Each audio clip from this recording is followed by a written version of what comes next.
نحمده ونصلي على رسوله الكريم أما بعد أعوذ بالله من الشيطان الرجيم بسم الله الرحمن الرحيم يا أيها المزمل قم الليل إلا قليلا نصفه أو انقص منه قليلا أو زد عليه ورتل القرآن ترتيلا إنا سنلقي عليك قولا ثقيلا۔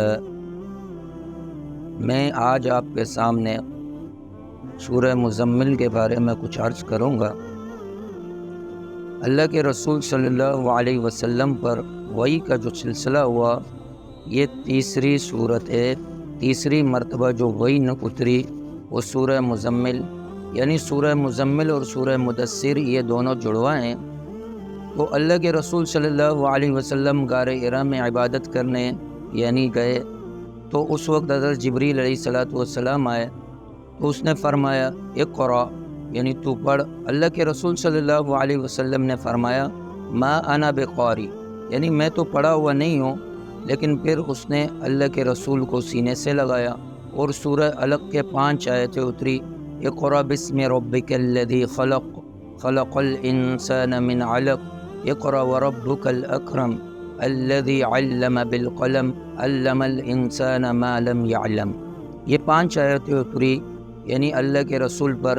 تو اللہ کے رسول پر سخت سردی طاری ہو گئی۔ اللہ کے رسول گھر میں گئے، امہات المؤمنین حضرت خدیجۃ الکبریٰ رضی اللہ تعالیٰ عنہ سے کہا کہ مجھے کپڑا اوڑھ دو، کوئی کمبل اوڑھ دو، کہ مجھے سخت سردی محسوس ہو رہی ہے۔ یہ سورہ علق کی ابتدائی آیتیں، یہ پہلی وحی تھی۔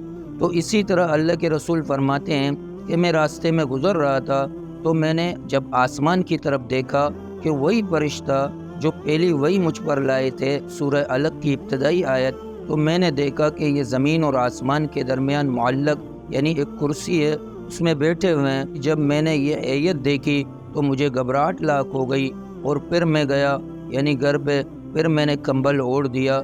تو اس کے بعد یہ سورہ مزمل اور سورہ مدثر کا نزول ہوا۔ اللہ تبارک و تعالیٰ فرماتے ہیں یا ایھا المزمل، ایک کمبل اوڑھنے والے، کہ اللہ کے رسول کو مخاطب کیا۔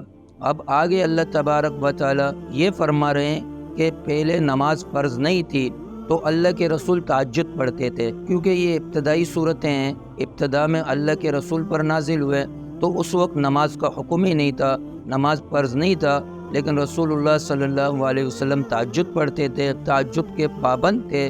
تو گویا اس وقت ان نمازوں کے بجائے تہجد فرض تھا کہ تہجد کو ادا کیا جاتا تھا۔ تو اللہ تبارک و تعالیٰ فرماتے ہیں قم اللیل الا قلیلا، یعنی قیام کرو رات کو مگر تھوڑا سا۔ اب آگے اللہ تبارک و تعالیٰ اس قلیل کی تفصیل بتا رہے ہیں، نصفہ او انقص منہ قلیلا، یعنی یا تو آدھی رات، نصف سے مراد آدھی رات، او انقص منہ یا اس سے کم کر کے، اس سے مراد یہ کہ تہائی رات۔ اللہ کے رسول عبادت کرتے تھے آدھی رات، پھر حکم ہوا تہائی رات عبادت کرو، او زد علیہ یا اس سے بڑھ کر۔ اب اس سے بڑھ کر یعنی آدھے سے بھی بڑھ کر۔ اللہ کے رسول نماز کے فرض ہونے سے پہلے تہجد کی پابندی کرتے تھے کہ تہجد کو ادا کرتے تھے۔ اور تہجد کا اصل مقصد کیا ہے کہ تہجد بندہ پڑھتا ہے تو اس میں اصل مقصد قرآن کریم ہے، کیونکہ یہ آیت اس طرف اشارہ کر رہا ہے او زد علیہ ورتل القرآن ترتیلا، کہ تم قرآن کو صاف صاف واضح طور پر ٹھہر ٹھہر کے پڑھا کرو۔ تو اس سے مراد یہ ہے کہ تہجد کی نماز کے لیے قرآن کا پڑھنا اصل مقصود ہے، کہ قرآن کو واضح طور پر واضح تجوید کے ساتھ صاف الفاظوں کے ساتھ پڑھا جائے، اس کی قرأت کی جائے، خوش اسلوبی کے ساتھ قرأت کی جائے، یعنی ٹھہر ٹھہر کے قرآن کو پڑھا جائے۔ یہ نہیں ہے کہ قرآن سے جان ہی چھڑانا ہو، جیسے بالکل تیز تیز، نہ خود سمجھ میں آ رہا ہے کہ میں کیا پڑھ رہا ہوں، کیونکہ کلام اللہ کا پڑھنا گویا رب تعالیٰ سے کلام ہونا ہے۔ تو اسی لیے اللہ تبارک و تعالیٰ فرماتے ہیں وَرَتِّلِ الْقُرْآنَ تَرْتِيلًا، کہ قرآن کریم کو ٹھہر ٹھہر کے پڑھا کرو، بالکل صاف واضح الفاظوں کے ساتھ۔ تو اللہ کے رسول قرآن کریم کو تہجد میں تلاوت کرتے تھے، قرآن کریم کی تلاوت کرتے تھے، قرآن کو پڑھا کرتے تھے۔